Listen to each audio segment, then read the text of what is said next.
누구나 꿈꾸는 당당한 자립. 하지만 여기 18살이 되었다는 이유만으로 떠밀리듯 자립을 강요받는 준비되지 않은 어른들이 있습니다.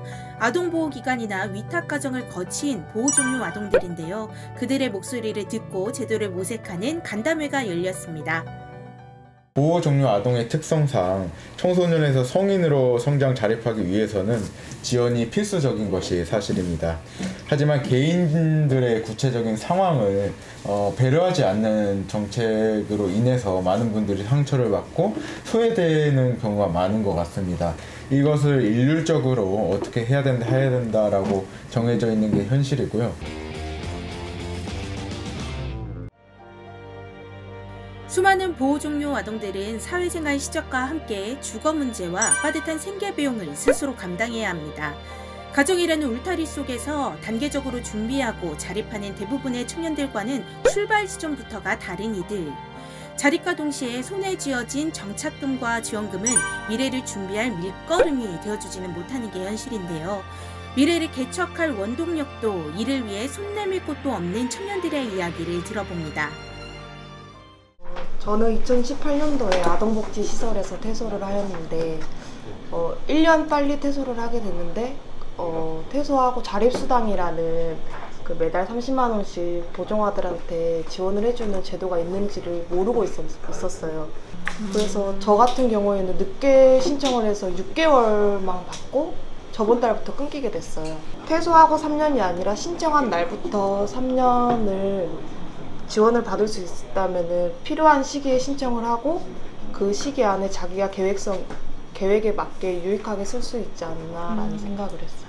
20살, 21살 이때 자립수당을 주는 것도 굉장히 중요하지만 저희같이 24살 정말 조금 시간이 지나서 20살 때 좀 뭔가 길에서 무너져 있는 친구들이 다시 일어날 수 있는 기회가 한 번 더 생겼으면 좋겠다.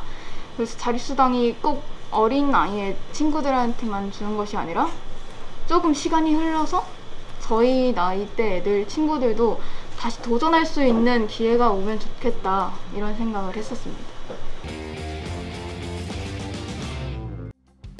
보호종료 아동의 자립을 돕는 제도들은 더욱 다양해지고 있는 것이 사실인데요. 하지만 혜택을 받아야 할 당사자들에게 제대로 알려지지 않거나 아직 현실과 거리가 있는 정책의 실효성은 분명 개선돼야 할 부분일 것입니다. 근데 중요한 거는 얘네들이 그 금액이 있고 없고가 아니라 얘네들이 그런 돈을 어떻게 컨트롤할 수 있는 그걸 어른이나 시설인 단체나 아니면 자립전담위원회들이 걔네들 일률적으로 하는 것이 아니라 사람마다 다 틀리거든요. 지역마다 틀리고 그거에 대한 컨트롤이 해줄 수 있는 부분이 실제적으로 있어야 되지 않을까. 그러니까 고등학교 때 3만 원이라는 용돈을 받고 다니던 아이들이 퇴소할 때 1,800만 원을 받는 거예요. 어떤 느낌이냐? 로또를 맞은 느낌인 거예요. 써도 없어지지 않을 것 같은데 그렇게 주다가 30배, 60배, 막 100배 이렇게 줘버리니까 애들이 관념이 사라진다고 생각을 해요. 일단 기본적으로 물질적인 거를 먼저 후원을 해주고 지원제도를 넓혀주다 보면 뭔가 지원이 좋아졌다. 나는 어떤 그런 느낌을 주기 때문에 그런 측면에 좀 지원들을 많이 해주시는 것 같은 느낌을 적잖게 받거든요.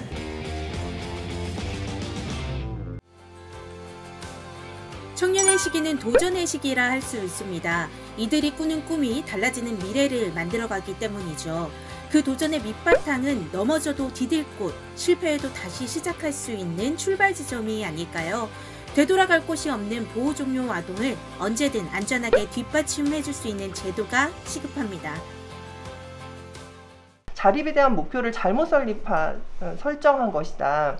그러니까 보호가 종료되기 전까지 혼자서 밥도 다 해먹을 수 있고 집도 다 구할 수 있고 다 돈 관리도 다 할 수 있고 학교도 다 할 수 있고 그거를 18이나 20살 전까지 모든 기능을 다 해서 밖에 나가서 아무도 없이 혼자 잘 살 수 있는 사람이 되게 돕겠다라는 그 접근 자체가 잘못됐다는 거예요. 사람은 그렇게 살 수가 없다는 거죠. 필요할 때 어떤 걸 물어볼 수 있고 필요할 때 도움을 받을 수 있는 되게 좋은 관계망, 그 사람 어른들이나 동료들과의 관계망을 만드는 것으로서 자립의 개념을 좀 바꿔야 한다. 그 꿈이 있다?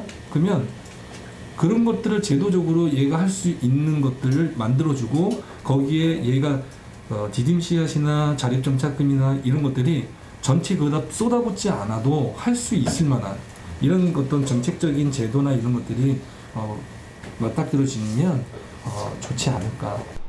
다들 이제 뭘 해야 될지는 아시는 것 같아요. 그러니까 뭐가 필요하다는 게. 그러니까 지금까지 보호종료 아동에 대한 지원이 어땠고 앞으로의 추세가 어떨 것이라는 거에 대해서도 우리 모두는 알고 있지만 그걸로는 지금 부족한 것이 맞다라는 그 공통의 그 의식이 형성이 돼가고 있는 상황인 것 같은데, 사실 말씀해주신 부분들이 그냥 조금씩만 뭔가를 개정하거나, 그러니까 막 새로 처음부터 막 우리가 집을 새로 짓자 이런 게 아니고, 뭐 물이 샌다, 그러면 벽을 좀 이렇게 고치고, 뭐 수도꼭지가 터졌다 그러면 수도꼭지를 좀 갈아주고, 약간 이런, 그러니까 작은 것부터 좀 손을 봤을 때 큰 변화가 일어날 수 있는 것들이 저는 좀 많이 보였다라는 생각이 들었습니다. 한 아이를 키우려면 온 마을이 필요하다. 이런 아프리카 속담 들어보셨을 겁니다. 해마다 수천 명씩 사회에 발을 디디는 보호종료 아동들. 당장의 물질적인 뒷받침도 중요하지만 가장 필요한 건 사회 전체의 관심과 지지가 아닐까요? 이날 간담회는 보호종료 아동들에게 보내는 계란 기부와 응원의 메시지로 마무리되었습니다. 당당한 자립을 응원하는 이날의 훈훈함이 꼭 전달되기를, 그리고 지속되기를 바라봅니다. Spent my last cent on cheese and champagne. What a wonderful morning.